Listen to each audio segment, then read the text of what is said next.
Bienvenidos a la Biblia Católica en un año. En el nombre del Padre, y del Hijo, y del Espíritu Santo. Amén. Octubre 31. Libro de Ezequiel, capítulo 41. El hombre me introdujo en el templo y midió los pilares. Estos tenían 3 metros de ancho, a un lado y al otro. El ancho de la entrada era de 5 metros y las paredes laterales de la entrada medían 2 metros y medio de un lado, y lo mismo del otro. Luego midió el largo del templo, 20 metros, y su ancho, 10 metros. Enseguida entró en el recinto interior y midió el pilar de la entrada, que era de 1 metro. También midió la entrada, que tenía 3 metros, y las paredes laterales de la entrada, que tenían 2 metros y medio, por uno y otro lado. Después midió su largo, 10 metros, y su ancho, otros 10 metros sobre el frente del templo. Entonces me dijo: Este es el Santo de los Santos. El hombre midió la pared de la casa, cuyo espesor era de 3 metros, y el edificio lateral, que tenía un ancho de 2 metros alrededor de toda la casa. Las piezas laterales estaban dispuestas unas sobre otras, formando 3 pisos de 30 piezas cada uno. Había además unos soportes que sobresalían alrededor de la pared exterior de la casa, para que las piezas laterales estuvieran sostenidas, pero no por la pared de la casa. La casa se ensanchaba hacia arriba, porque una rampa subía cada vez más alto, por el costado de la casa, hasta las piezas laterales superiores. Por eso la casa tenía un ensanchamiento hacia arriba y así, del piso inferior se subía al superior, a través del intermedio. Yo vi una elevación alrededor de la casa. Era la terraza que servía de fundamento a las piezas laterales y que medía una vara completa, es decir, 3 metros. El espesor de la pared exterior del edificio lateral era de 2 metros y medio, y el espacio libre entre las piezas laterales de la casa y las habitaciones tenía un ancho de 10 metros alrededor de toda la casa. El edificio lateral tenía unas puertas que daban al espacio libre, una puerta en dirección al norte y otra en dirección al sur. El ancho del espacio libre era de 2 metros y medio, todo alrededor. La construcción que estaba frente al patio, por el lado oeste, tenía un ancho de 35 metros, toda la pared de la construcción tenía 2 metros y medio de espesor y su largo era de 45 metros.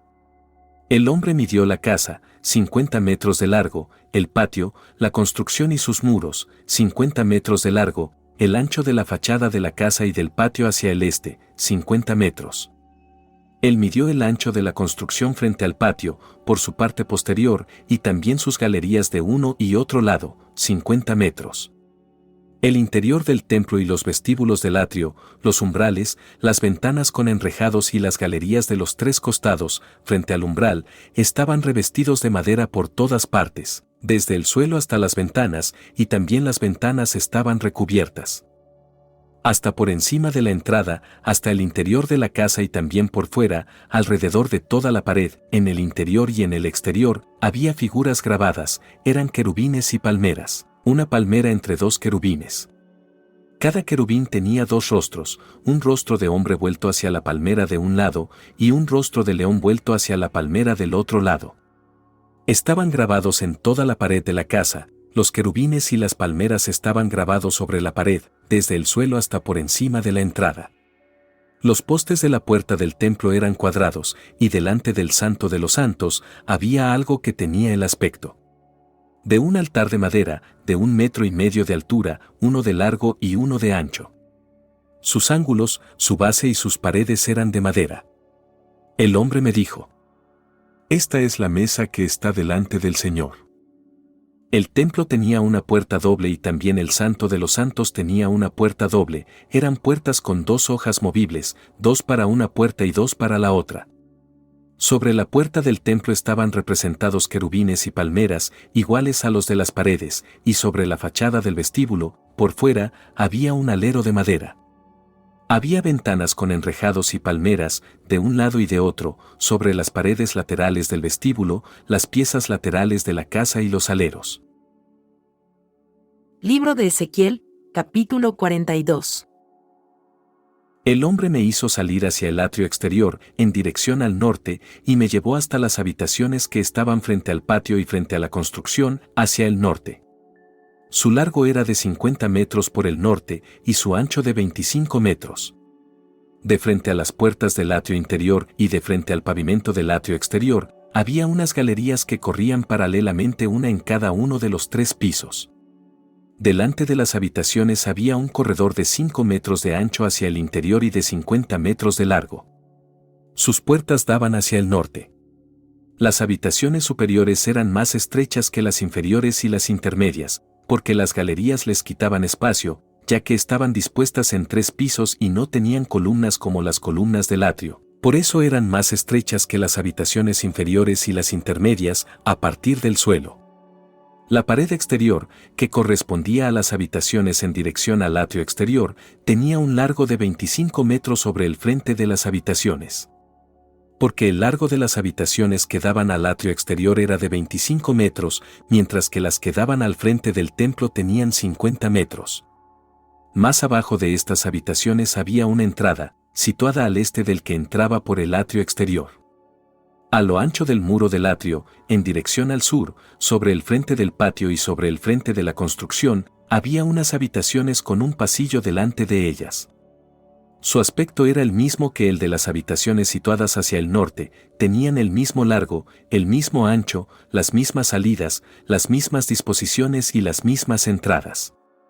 Al pie de las habitaciones que daban al sur, había una entrada al comienzo de cada pasillo, frente al muro situado sobre la parte oriental. El hombre me dijo: las habitaciones del norte y del sur, que están frente al patio, son las habitaciones santas donde los sacerdotes que se acercan al Señor comerán las cosas santísimas. Allí se depositarán las cosas santísimas, la oblación, la víctima del sacrificio por el pecado y la del sacrificio de reparación, porque ese lugar es santo. Cuando los sacerdotes entren en el santuario, no saldrán del lugar santo al atrio exterior, sin dejar antes en ellas las vestiduras utilizadas para el culto, porque esas vestiduras son sagradas. Deberán ponerse otra ropa para acercarse al sitio destinado al pueblo. Cuando el hombre terminó de medir el interior de la casa, me hizo salir hacia la puerta que daba al oriente y midió todo el contorno. Midió con la vara de medir el lado oriental, 250 metros. Se volvió y midió el lado septentrional, 250 metros. Se volvió hacia el lado meridional y lo midió, 250 metros. Se volvió hacia el lado occidental y lo midió, 250 metros. Él midió los 4 costados, y allí había un muro circundante de 250 metros de largo por 250 de ancho, para separar lo sagrado de lo profano. Palabra de Dios. Te alabamos, Señor. Eclesiástico, capítulo 21. Versículos del 11 hasta el 20. El que observa la ley domina sus inclinaciones, y el temor del Señor es la culminación de la sabiduría. El que no es habilidoso no puede aprender, pero hay una habilidad que produce amargura. La ciencia del sabio crece como una inundación y su consejo es como fuente de vida.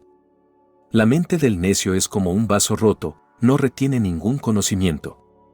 Si un hombre instruido oye una palabra sabia, la aprueba y le añade algo de lo suyo. Si la oye un alocado, le desagrada y la echa detrás de sus espaldas. La conversación del necio es como una carga para el viajero, pero los labios del inteligente causan deleite. La opinión del prudente es requerida en la asamblea, y todos reflexionan sobre sus palabras. Como una casa derruida es la sabiduría para el necio, y la ciencia del insensato es una serie de incoherencias. La instrucción es para el tonto como un cepo en los pies y como esposas en su mano derecha. El necio se ríe a carcajadas, pero el hombre sagaz sonríe apenas y sin estrépito. Gloria al Padre y al Hijo y al Espíritu Santo. Como era en el principio, ahora y siempre, por los siglos de los siglos. Amén. Carta del apóstol San Pablo a Tito, capítulo 2. En cuanto a ti, debes enseñar todo lo que es conforme a la sana doctrina. Que los ancianos sean sobrios, dignos, moderados, íntegros en la fe, en el amor y en la constancia. Que las mujeres de edad se comporten como corresponde a personas santas. No deben ser murmuradoras, ni entregarse a la bebida. Que por medio de buenos consejos, enseñen a las jóvenes a amar a su marido y a sus hijos, a ser modestas, castas, mujeres de su casa, buenas y respetuosas con su marido. Así la palabra de Dios no será objeto de blasfemia. Exhorta también a los jóvenes a ser moderados en todo, dándoles tu mismo ejemplo de buena conducta en lo que se refiere a la pureza de doctrina, a la dignidad, a la enseñanza correcta e inobjetable. De esa manera, el adversario quedará confundido, porque no tendrá nada que reprocharnos. Que los esclavos obedezcan en todo a sus dueños y procuren agradarlos, tratando de no contradecirlos. Que no los defrauden, sino que les demuestren absoluta fidelidad, para hacer honor en todo a la doctrina de Dios, nuestro Salvador. Porque la gracia de Dios, que es fuente de salvación para todos los hombres, se ha manifestado. Ella nos enseña a rechazar la impiedad y los deseos mundanos para vivir en la vida presente con sobriedad, justicia y piedad, mientras aguardamos la feliz esperanza y la manifestación de la gloria de nuestro gran Dios y Salvador, Cristo Jesús. Él se entregó por nosotros, a fin de librarnos de toda iniquidad, purificarnos y crear para sí un pueblo elegido y lleno de celo en la práctica del bien. Así debes hablar, exhortar y reprender con toda autoridad. No des ocasión a que nadie te desprecie. Carta del apóstol San Pablo a Tito, capítulo 3. Recuerda a todos que respeten a los gobernantes y a las autoridades, que les obedezcan y estén siempre dispuestos para cualquier obra buena. Que no injurien a nadie y sean amantes de la paz, que sean benévolos y demuestren una gran humildad con todos los hombres. Porque también nosotros antes éramos insensatos, rebeldes, extraviados, esclavos de los malos deseos y de toda clase de placeres, y vivíamos en la maldad y la envidia, siendo objeto de odio y odiándonos los unos a los otros. Pero cuando se manifestó la bondad de Dios, nuestro Salvador, y su amor a los hombres, no por las obras de justicia que habíamos realizado, sino solamente por su misericordia, Él nos salvó, haciéndonos renacer por el bautismo y renovándonos por el Espíritu Santo. Y derramó abundantemente ese Espíritu sobre nosotros por medio de Jesucristo, nuestro Salvador, a fin de que, justificados por su gracia, seamos en esperanza herederos de la vida eterna. Esta es una doctrina digna de fe, y quiero que en este punto seas categórico, para que aquellos que han puesto su fe en Dios procuren destacarse por sus buenas obras. Esto sí que es bueno y provechoso para los hombres. Evita, en cambio, las investigaciones insensatas, las genealogías, las polémicas y las controversias sobre la ley, todo esto es inútil y vano.